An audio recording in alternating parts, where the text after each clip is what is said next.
to the customs of Yom. They were in the bar mitzvah. Austin, in Texas. That was actually the first time. Was flown in 1997.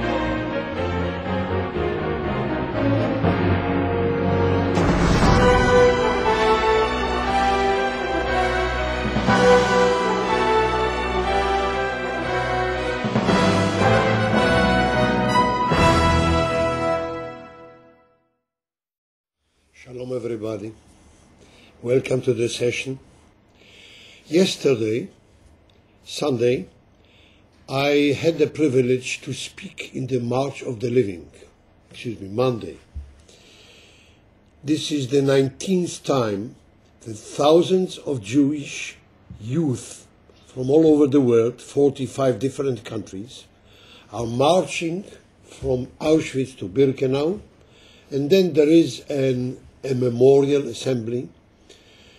And yesterday I told them that this was my birthday, because 62 years ago, as a child, I was liberated by the American authorities, the American Army, General Patton, in the concentration camp of Buchenwald, which is in the suburbs of Weimar, as each of you know.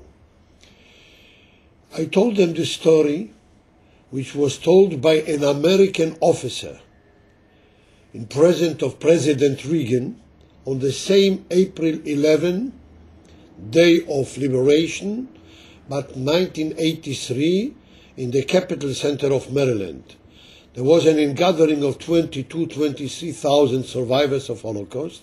President Reagan was there, and the officer of the American Army, Herschel Schachter, told them that when he entered by the first jeeps into the concentration camp, first time in his life, he was shocked to see a heap of corpses just after the gate. Blood, screamings, injured people, not only dead, but behind that heap he saw a couple of two vivid eyes. He turned around and he have discovered a child. Child was seen like 5, 6 years old. He understood that this child must be a Jewish child. Who other can be in this hell? He embraced the child. He smiled to him. He cried when he saw this whole phenomenon. And then he asked him in Yiddish, close to German, "How old are you, my child?" And the child answered, "What difference does it make? Anyway, I am older than you." He was completely sure that I am not well. If a child can answer to a soldier of the army that he is older, so he asked me, "Why do you think that you are older than me?" And I answered, "Look, you cry and you smile, you behave like a child. I don't smile and don't laugh for years. Even crying, I stopped already. So tell me, who is older?" This child was me in April 11, 45, the 28th of Nisan, Tafshin Hey. This happened 2 months before I became 8 years old. I told them yesterday in Auschwitz this story, which was told by Rabbi Schachter, an American chaplain who became later the president of President's Conference of American Jewry. He was the soldier. President Reagan shook my hand, saying to me, "Let me touch a living legend." And since then, I think to myself, is the time of crying or smiling reappear? Can we enable ourselves? Can we enforce ourselves to smile, to cry? What did we learn out? What is the message? What are the conclusions if we can take something and learn from that disaster, Holocaust. Dear friends, I must tell you that sometimes I think bitterly that all what we learn from the history is that we didn't learn of it anything. I will mention one detail. We are a nation who suffered of starvation more than any other nation in the last 20th century, maybe in all mankind's history. How do we react to the fact that 2 months ago, on February 2007, the head of the Organization of Food and Health of the United Nations, Mr. James Morris, announced in New York that every day, 18,000 kids die of starvation all over the world. The only time in my life that I demonstrated in opposite of our Knesset, the Israeli parliament in Jerusalem, was on August 1968. What was the demonstration? I saw the pictures in the newspapers. We didn't have television yet at that time, 68.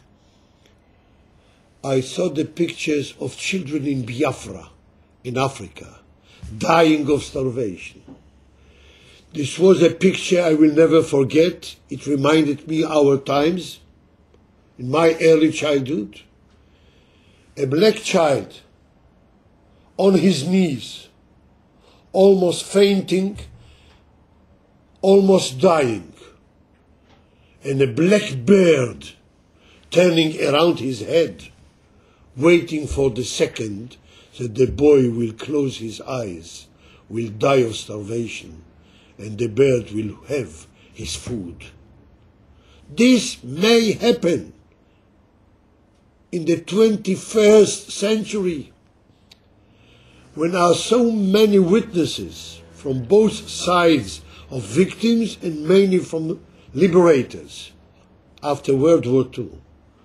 And 18,000 children die not of a tsunami in the Far East side, not from any kind of a disease.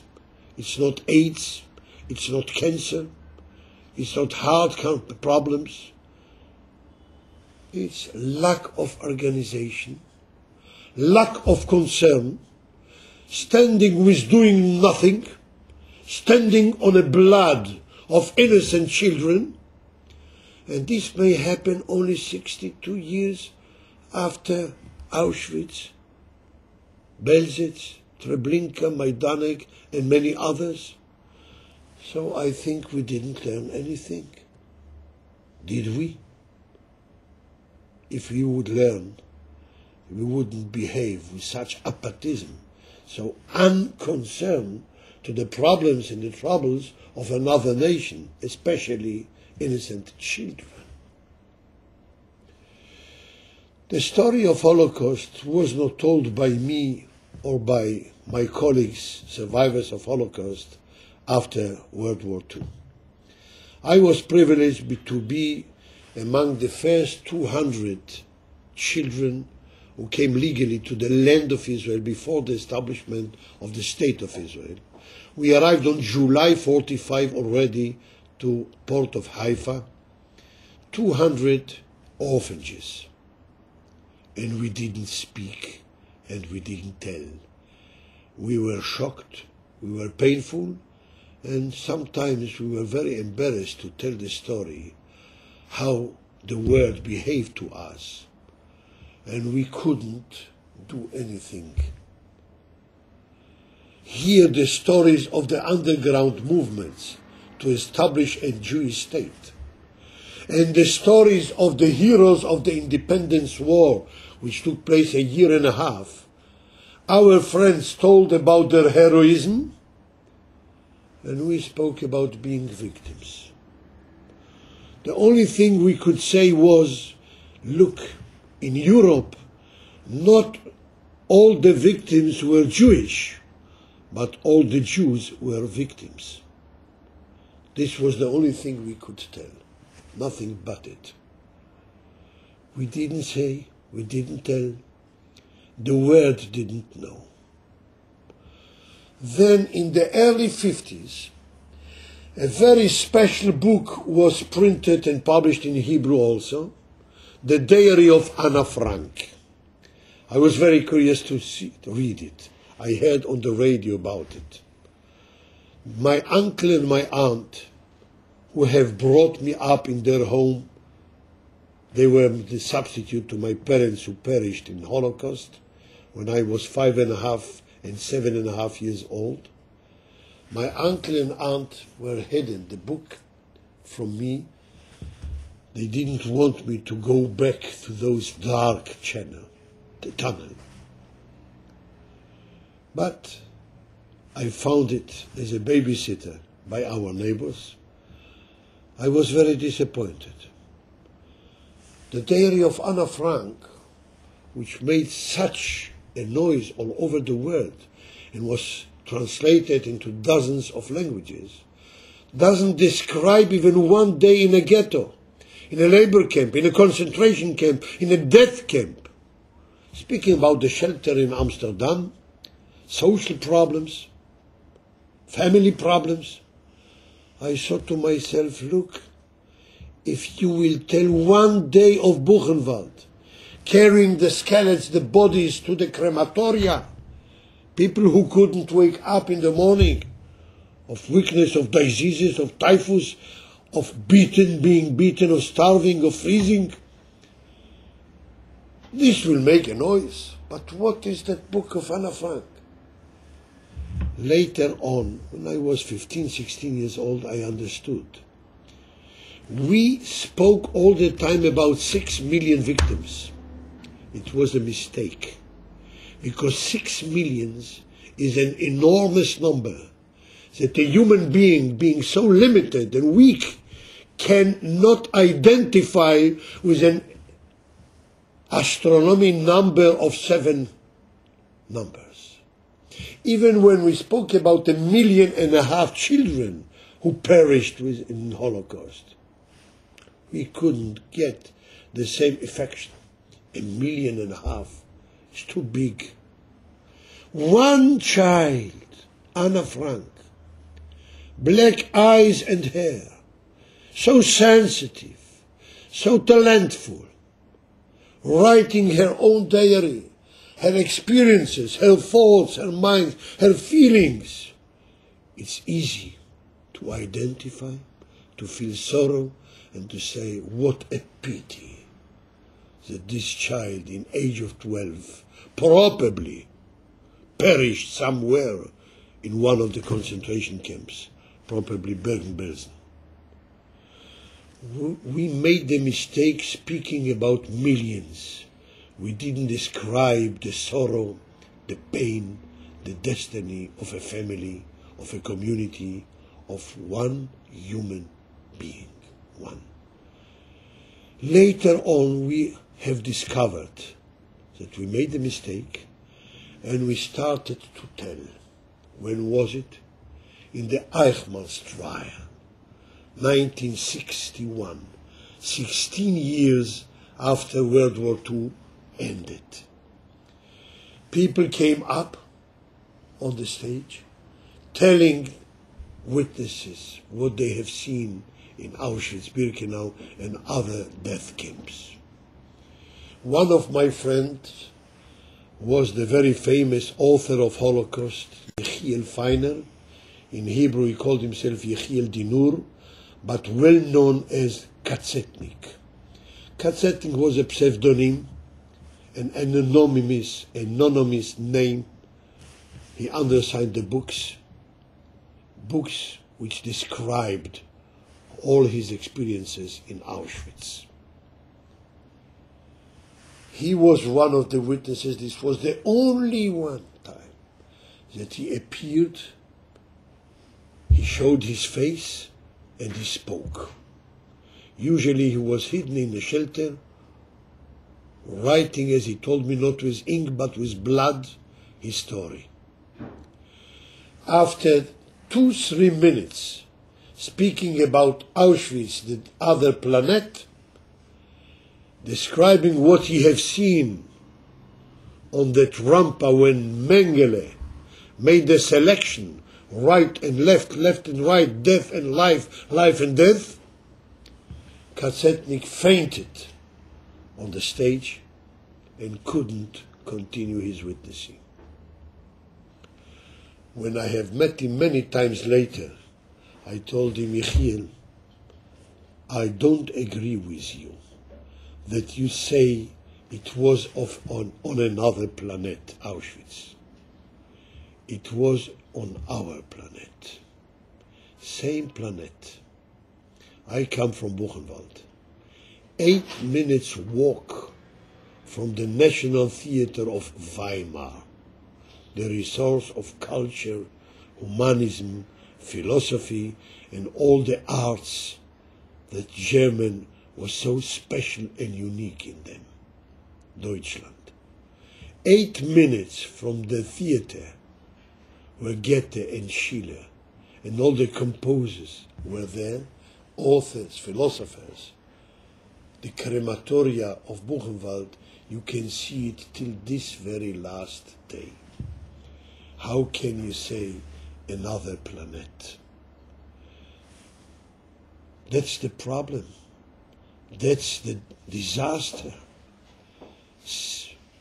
Appearing like us, speaking, maybe having even mercy to a cat or to a dog, giving water to the flowers, and not giving water in the wagons to the people who were sentenced for death in the same planet.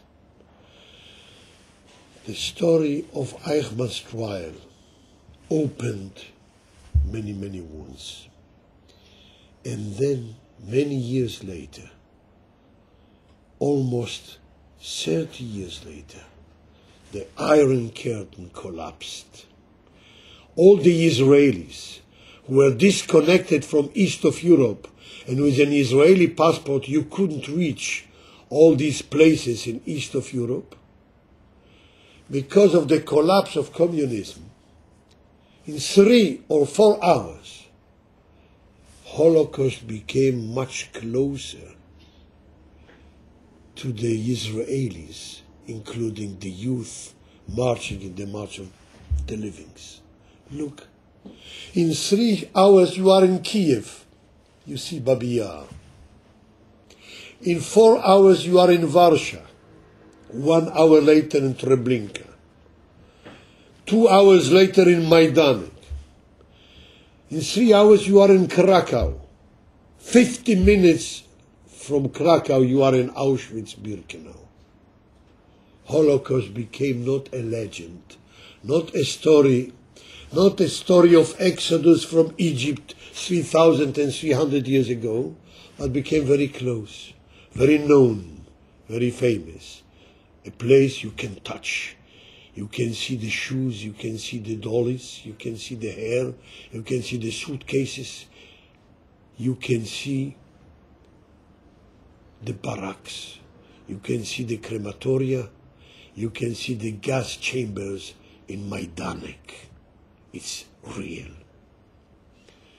And then the sad reason which makes Holocaust very close to our hearts is the fact that we became a little bit older, 62 years older, and we started to write our memories, booklets, books, seminar works in the universities, witnesses, Yad Vashem and many others, and many books appeared in all the languages almost, describing what we felt, where we were, numbers, no human beings, just numbers.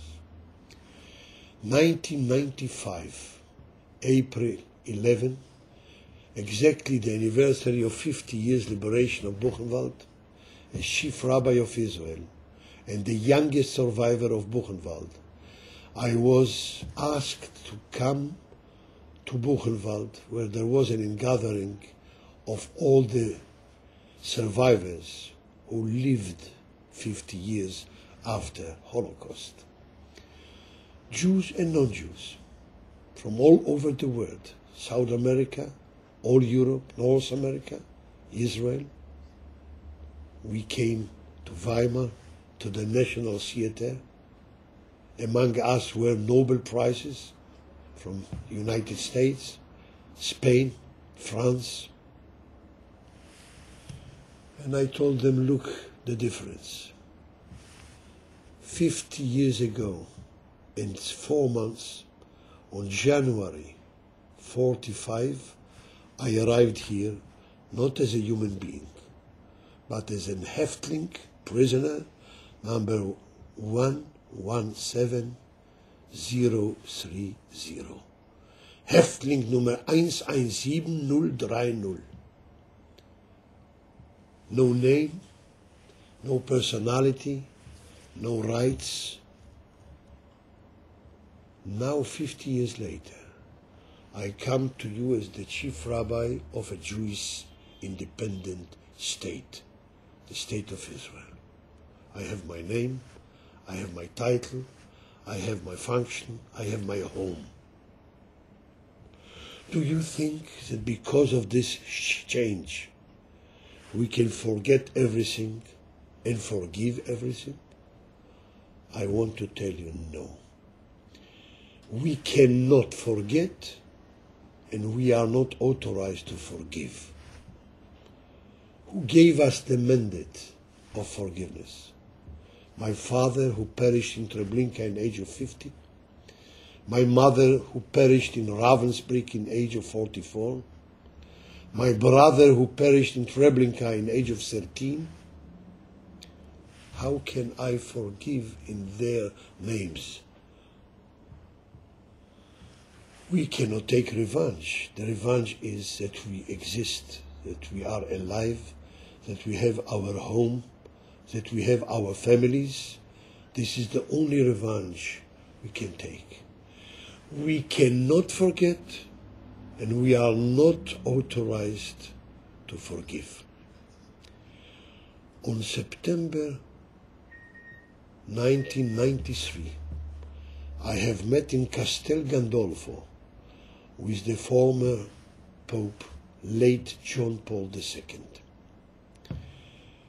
He said to me, Nachelny Rabbi Lau, Chief Rabbi Lau, I remember your grandfather, Rabbino Frankel Teomim,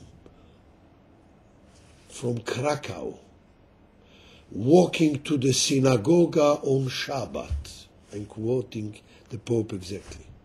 Surrounded with very many children. How many grandchildren did he have? The answer was 47. How many survived Holocaust, he asked me. Only 5. 42 grandchildren of my grandfather, including my brother, 13 years old, perished. And this is from my mother's side. In addition, I had cousins from my father's side.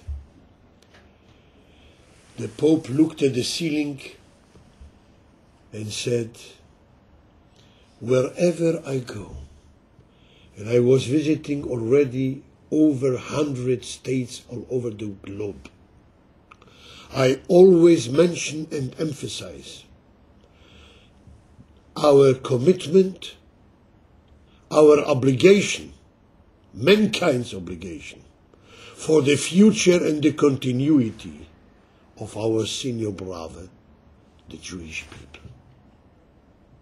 These were the words of John Paul II on 93 in Castel Gandolfo, on March 2000, when he came to Jerusalem to visit the chief rabbinate, to visit the president, to visit in Yad Vashem, and to visit at the Kotel, the Wailing Wall, in the old city of Jerusalem. And then I was with him participating in a symposium of peace in the outlook of the monotheistic religions. He represented Christianity.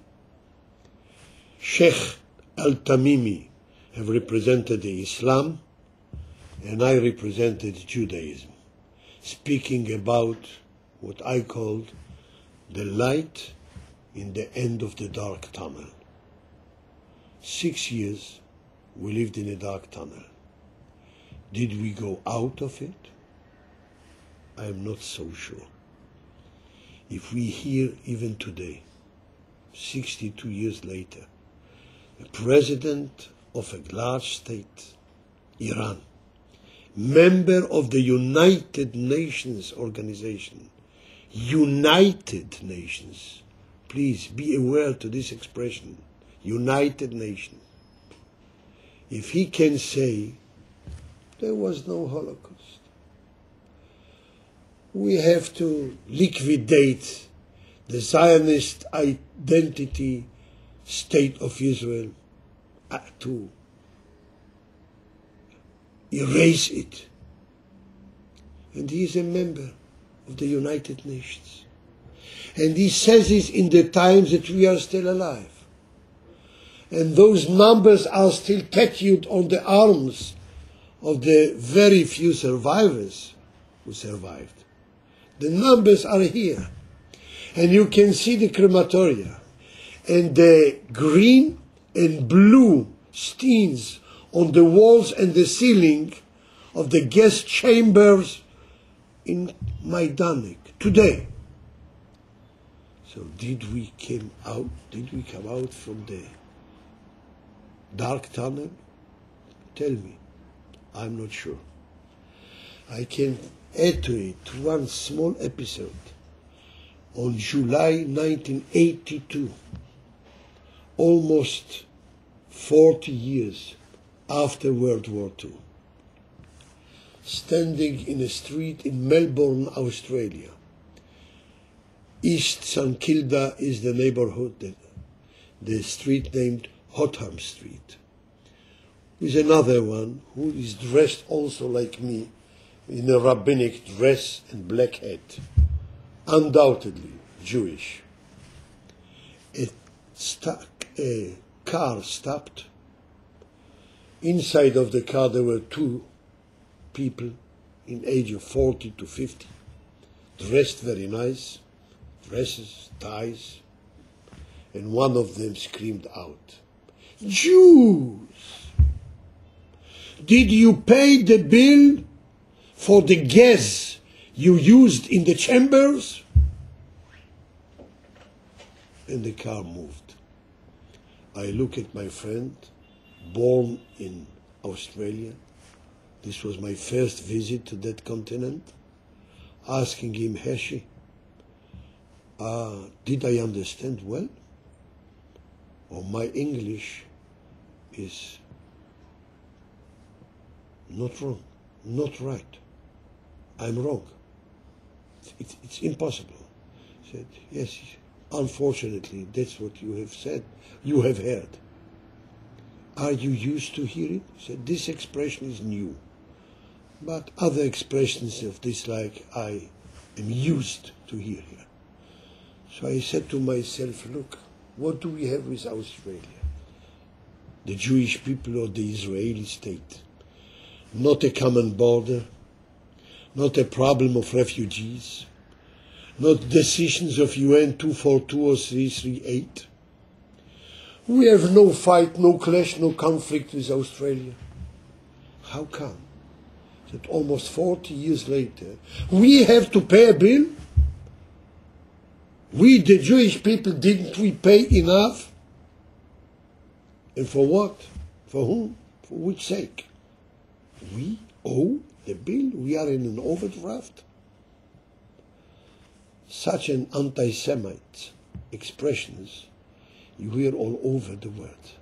Last year, 2006, even in a state, a friendly state like Canada, according to the statistic, you could find 953 different events of anti-Semitism mainly verbal violence, not physical, in 1 year, in one state, Canada. You know exactly what's going on in Europe. You live there, you are there, what we face, what we hear, what we can see and feel everywhere. So I doubt about the fact that World War II, with all its horrors, ended. Maybe, hopefully. I want, but believe me, I really want to be optimistic and hope that this optimism will be realistic, because time came already, at least for the leaders of the nations, leaders of communities, spiritual leaders, and many religious leaders, to open a new era, a new paragraph, a new chapter in the book of friendship, understanding, and love between people, races, religions, and nations. Thank you for your attention. Thanks a lot.